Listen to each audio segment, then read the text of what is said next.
ನಮಸ್ತೆ. Welcome to GS competitive content. ಇವತ್ತಿನ ಪ್ರಚಲಿತ ಘಟನೆಗಳಿಗೆ ಸಂಬಂಧಪಟ್ಟಂತೆ ಡಿಸ್ಕಸ್ ಮಾಡ್ತಾ ಹೋಗೋಣ. ದಿನಾಂಕ 7/2 ರೈಟ್ 2025 ನೆನಪಲ್ಲಿ. ಸೊ ಇವತ್ತಿನ ಟುಡೇಸ್ ಸ್ಪೆಷಲ್ಗೆ ಸಂಬಂಧಪಟ್ಟಂತೆ ಇಂದ ಹಿಸ್ಟ್ರಿ ಇತಿಹಾಸದಲ್ಲಿ ಇವತ್ತಿನ ಒಂದು ಸ್ಪೆಷಲ್ಗಳನ್ನು ನೋಡ್ತಾ ಹೋಗೋಣ. ಫೆಬ್ರವರಿ 7 1273 ಮಹಾನ್ ಭಾವರಾದಂತ ಮಹಾನ್ ಭಾವ ಪಂಥ, ಒಂದು ಪಂಥ ರೀ. ಧರ್ಮಗಳ ರೀತಿಯಲ್ಲಿ ಧರ್ಮದಲ್ಲೇ ಕೆಲವು ಪಂಥಗಳು ಇರ್ತವೆ. ಮಹಾನ್ ಭಾವ ಪಂಥ ಈಗ ಈ ಜೈನ ಧರ್ಮದಲ್ಲಿ ಅಲ್ಲಿ ಕೂಡ ನೋಡ್ಬೋದು ಶ್ವೇತಂಬರು ದಿಗಂಬರ್ ಅಂತ ಹೇಳಿ, ಅಲ್ವಾ?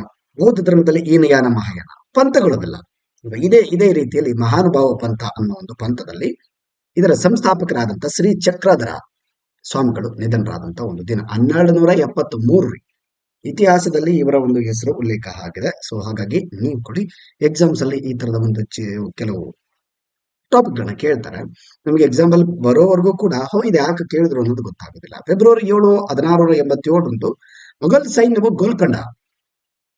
ಗೋಲ್ಕೊಂಡ ಕೋಟೆಯನ್ನು ಗೆಲ್ಲುತ್ತೆ. ಕುತುಬ್ ಶಾಹಿ ಅಂತ್ಯಗೊಳ್ಳುತ್ತೆ. ಕುತುಬ್ ಶಾಹಿಗಳು ಅಂತ್ಯಗೊಳ್ಳುತ್ತವೆ. ಗೋಲ್ಕೊಂಡದ ಕುತುಬ್ ಶಾಹಿಗಳು, ಬೀದರ್ನ ಬರೀದ್ ಶಾಹಿಗಳು ನೋಡ್ಬೋದು. ಇವೆಲ್ಲ ಬಹುಮನಿ ಸಾಮ್ರಾಜ್ಯಗಳು.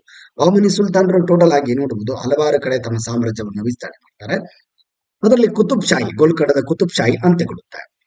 ಆಮೇಲೆ ನೋಡಿ, ಫೆಬ್ರವರಿ 1795 ಡಚ್ ರಾಜಕುಮಾರ ವಿಲಿಯಂ ಐದನೇ ವಿಲಿಯಂ ಡಚ್ ಇಂಡೀಸ್ ಓಕೆನಾ ಬ್ರಿಟಿಷ್ ಆಕ್ರಮಣವನ್ನು ಒಪ್ಪಿಕೊಳ್ತಾರೆ. ಮುಘಲ್ ಡಚ್ಚರು.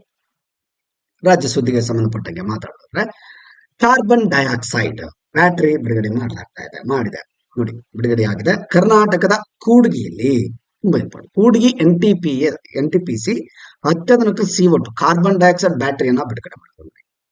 ತುಂಬಾ ಇಂಪಾರ್ಟೆಂಟ್. ಎಲ್ಲಿ ಬಿಡುಗಡೆ ಮಾಡ್ತಾರೆ ಅನ್ನೋದೇ ಇಂಪಾರ್ಟೆಂಟ್ ಆಗುತ್ತೆ. Kudgi NTPS. Triveni turbine limited ಮತ್ತು ಇಟಲಿಯ ಎನರ್ಜಿ ಡೋಮ್ ಇವೆರಡು ಸಂಸ್ಥೆಗಳು ಸೇರಿ ಇದನ್ನ ನಿರ್ಮಾಣ ಮಾಡಿದವೆ ನೆನಪಿದೆ. ತ್ರಿವೇಣಿ ಟರ್ಬೈನ್ ಲಿಮಿಟೆಡ್ ಭಾರತದ್ದು ಮತ್ತೆ ಇಟಲಿಯ ಎನರ್ಜಿ ಡೋಮ್ ಎರಡು ಸೇರಿ ಏನ್ ಮಾಡಿದವೆ, ಇಲ್ಲಿ ಕಾರ್ಬನ್ ಡೈಆಕ್ಸೈಡ್ ಇಂದ ಬ್ಯಾಟರಿಯನ್ನ ತಯಾರು ಮಾಡಿದ್ದಾರೆ. ಎಷ್ಟು ಇದು ಶಕ್ತಿ ಇದೆ ಅಂತಂದ್ರೆ 160 ನೋಡಿ megawatt per hour, 160 megawatt per hour ಸ್ಥಾವರವು ದೀರ್ಘಾವಧಿ ಇಂಧನ ಸಂಗ್ರಹಣೆ ಇದೆ. ಇದರಲ್ಲಿ ಕ್ಷೇತ್ರದ ಒಂದು ಹೆಗ್ಗುರುತು ಅಭಿವೃದ್ಧಿಯನ್ನ ಬ್ಯಾಟರಿ ಅಂದ್ರೆ ಇದನ್ನ ಕಾರ್ಬನ್ ಡೈಆಕ್ಸೈಡ್ ಇಂದ ನಿರ್ಮಾಣ ಮಾಡಿದ್ದಾರೆ. Very special right. LDS that is ಅಂತಂದ್ರೆ ಇದು ಸ್ಥಾವರವು ದೀರ್ಘಕಾಲಿಕ ಇಂಧನ ಸಂಗ್ರಹಣೆ ಅಂತ 8 ಗಂಟೆಗಳವರೆಗೆ ಬರುತ್ತೆ. 8 ಗಂಟೆಗಳು ಹಿಡಿದು ದಿನಗಳು, ವಾರಗಳು, ಋತುಗಳವರೆಗೆ ದೀರ್ಘಕಾಲದವರೆಗೆ ಶಕ್ತಿಯನ್ನು ಸಂಗ್ರಹ ಮಾಡುತ್ತೆ.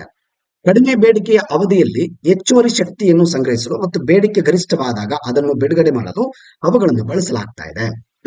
ಹಸಿರು ಮತ್ತು ಸುಸ್ಥಿರ ಇಂಧನ ಪರಿಸರವನ್ನು ಒದಗಿಸುವುದು, ಗ್ರಿಡ್ ಸ್ಥಿರತೆ ಮತ್ತು ವಿಶ್ವಾಸಾರ್ಹತೆಯನ್ನು ಎತ್ತಿ ಹಿಡಿಯುವುದು ಇದರ ಪ್ರಮುಖ ಉದ್ದೇಶವಾಗಿದೆ.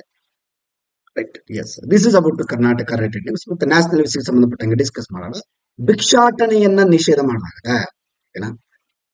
ಮೊದಲು ಇಂದೋರ್ ಗೊತ್ತಿರಬಹುದು ನಮಗೆ. ಇಂದೋರ್ ಅಲ್ಲಿ ಭಿಕ್ಷಾಟನೆಯನ್ನ ತೆಗೆದು ಹಾಕಿದ್ರಿ. ಅದಾದ ನಂತರ ನಾವು Bhopal has been officially banned begging in public places. ಸಾರ್ವಜನಿಕ ಸ್ಥಳಗಳಲ್ಲಿ ಬೆಗ್ಗಿಂಗ್ ಮಾಡೋದನ್ನ ಬ್ಯಾನ್ ಪ್ರಾಹಿಬಿಷನ್ ಮಾಡಿದ್ದಾರೆ. ಭೋಪಾಲ್ ಆಡಳಿತವು, ಭೋಪಾಲ್ ಸರ್ಕಾರ ಮಧ್ಯಪ್ರದೇಶದಲ್ಲಿ ಎಲ್ಲ ಒಂದು ಸಾರ್ವಜನಿಕ ಸ್ಥಳಗಳಲ್ಲಿ ಭಿಕ್ಷಾಟನೆಯನ್ನು ನಿಷೇಧ ಮಾಡಿದೆ. ಭೋಪಾಲ್ ತುಂಬಾ ಇಂಪಾರ್ಟೆಂಟ್ ನೋಡಿ. ಭಾರತೀಯ ನಾಗರಿಕ ಸುರಕ್ಷಾ ಸಹಿತ BNSS ಅಂತ ಕರಿತೀವಿ.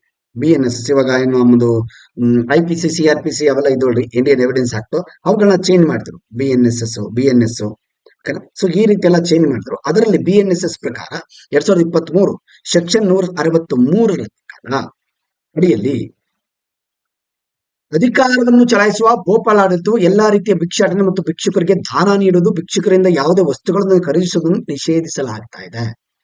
BNSS ಸೆಕ್ಷನ್ 163 ಪ್ರಕಾರ ಮಾನವ ಜೀವಕ್ಕೆ ಅಪಾಯ ಅಥವಾ ಸಾರ್ವಜನಿಕ ನೆಮ್ಮದಿಗೆ ಭಂಗ ತರುವುದನ್ನು ತಡೆಗಟ್ಟಲು ಯಾವುದೇ ವ್ಯಕ್ತಿ ನಿರ್ದಿಷ್ಟ ಕೃತ್ಯದಿಂದ ದೂರವಿರಲು ನಿರ್ದೇಶಿಸಲು ಜಿಲ್ಲಾ ಮ್ಯಾಜಿಸ್ಟ್ರೇಟ್ ಅಧಿಕಾರ ನೀಡುತ್ತದೆ. ಮ್ಯಾಜಿಸ್ಟ್ರೇಟ್ಗೆ ಅಧಿಕಾರ ನೀಡುತ್ತೆ. ಡಿಸ್ಟ್ರಿಕ್ಟ್ ವೈಸ್ ಅಲ್ಲಿನ ಜಿಲ್ಲಾಧಿಕಾರಿಗಳು ಏನ್ ಮಾಡಬಹುದು, ಕಂಟ್ರೋಲ್ ಮಾಡಬಹುದು ಅಂತ. ಹೌದಲ್ವಾ? ಇದು ಯಾಕಂತಂದ್ರೆ ಇಲ್ಲಿನ ಭಿಕ್ಷಾಟನೆ ಇತ್ತೀಚಿನ ದಿನಗಳಲ್ಲಿ ಹಿಂಗಾಗ್ತದೆ, ಒಂದು ರೀತಿ ಬೇರೆಯವ್ರಿಗೆ ಹಿಂಸೆ ಕೊಡೋ ತರ ಆಗ್ತಾ ಇದೆ ಅಲ್ವಾ ಬೇರೆಯವ್ರಿಗೆ. ಆ ನಿಟ್ಟಿನಲ್ಲಿ ಇದನ್ನ ಅವರು ಕ್ರಮವನ್ನು ತೆಗೆದುಕೊಂಡಿದ್ದಾರೆ ಅಂತ ಹೇಳ್ಬೋದು. 2011 ಜನಗಣತಿ ಪ್ರಕಾರ ಭಾರತದಲ್ಲಿ 4.13 ಲಕ್ಷ ಜನ ಭಿಕ್ಷುಕರಿದ್ರು ಮತ್ತು ಅಲೆಮಾರಿಗಳು ಇದ್ದಾರೆ. According to the 2011 census there were 4.1 lakh beggars.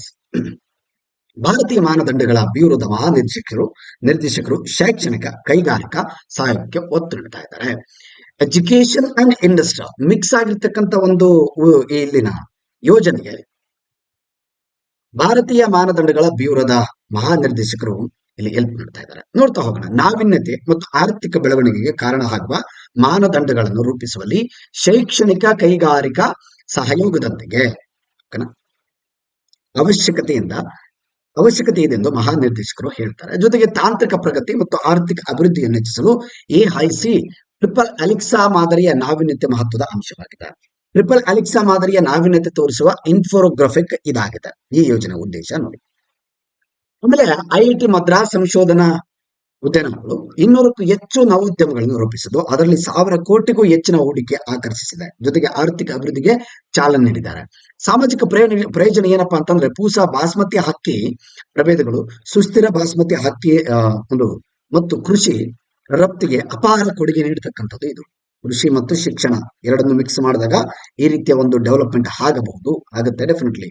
ಜರ್ಮನಿಯ ಫ್ರಾನ್ಹೋಫರ್ ಸಂಸ್ಥೆಗಳ ಒಂದು ಸಂಶೋಧನೆಯ ಪ್ರಕಾರ ಇವರೇನ್ ಮಾಡ್ತಾರೆ, ಉದ್ದೇಶಿತ ಸಂಶೋಧನಾ ಸಹಾಯವು ಸುಧಾರಿತ ಪ್ರಾದೇಶಿಕ ಆರ್ಥಿಕತೆ, ವರ್ಧಿತ ಕಾರ್ಯಪಡೆ ಸಾಮರ್ಥ್ಯಗಳು, ಹೆಚ್ಚಿನ ಸಂಸ್ಥೆ ಸರ್ಕಾರಿ ಆದಾಯಗಳ ಮೂಲಕ ಹೂಡಿಕೆಗಳ ಮೇಲೆ 18 ಪಟ್ಟು ಲಾಭವನ್ನ ನೀಡ್ತಾ ಇದೆ. ದಿಸ್ ಇಸ್ ಅಬೌಟ್ ಏನಪ್ಪಾ ಅಂದ್ರೆ ಇಂಡಸ್ಟ್ರಿ ಅಂಡ್ ಎಜುಕೇಶನ್ ಸಂಬಂಧಪಟ್ಟ.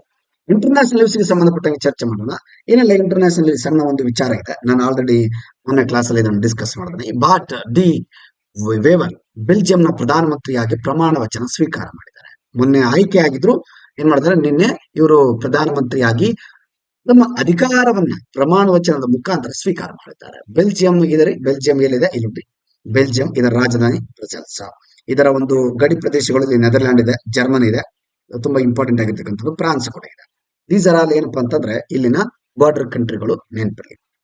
ಇಲ್ಲಿನ ಬಾರ್ಡರ್ ಕಂಟ್ರಿ ಸೀರೀಸ್ ಅನ್ನು ಆಲ್ಮೋಸ್ಟ್ ನಾನು ಇದರಲ್ಲೇ ಕವರ್ ಮಾಡ್ತಾ ಇದ್ದೀನಿ. ಡೋಂಟ್ ವರಿ, ಯಾಕಂದ್ರೆ ಪ್ರತಿಯೊಂದು ಇಂಥದ್ದು ಬಾರ್ಡರ್ ಕಂಟ್ರಿ ಸೀರೀಸ್ಗೆ ಸಂಬಂಧಪಟ್ಟಂತೆ ಇದೇ ಕ್ಲಾಸ್ ಅಲ್ಲಿ ಕವರ್ ಮಾಡುವಂತ ಪ್ರಯತ್ನ ನಾನು ಮಾಡ್ತೀನಿ ಶೋರ್ಲಿ. ಅದನ್ನ ಬಿಟ್ಟಿಲ್ಲ ನಾನು. ಕೆಲವರು ಮತ್ತೆ ನೀವು ಆ ತರ ಅನ್ಕೋಬೇಡಿ, ಅದನ್ನ ಇಲ್ಲೇ ಕಂಟಿನ್ಯೂ ಮಾಡ್ತಾ ಇದ್ದೀನಿ, ನೀವು ಅಬ್ಸರ್ವ್ ಮಾಡಿರ್ಬೋದು. Yes surely, and thank you ರೀ. ಮತ್ತೆ ಕರೆಂಟ್ ಅಫೇರ್ಸ್ಗೂ ಹೆಲ್ಪ್ ಆಗ್ಬಿಡುತ್ತೆ ಅಂತ ಸಪರೇಟ್ ಮಾಡೋ ಅಗತ್ಯ ಇರೋದಿಲ್ಲ. That's why I continue in the current affairs. ಓಕೆನಾ? ಥ್ಯಾಂಕ್ ಯು ರೀ. ನಿಮ್ಮ ಫ್ರೆಂಡ್ಸ್ ಕೂಡ ಶೇರ್ ಮಾಡಿ, ಕಮೆಂಟ್ ಮಾಡಿ, ನಿಮ್ಮ ಒಪಿನಿಯನ್ ಅನ್ನು ತಿಳಿಸಿ. Thank you all.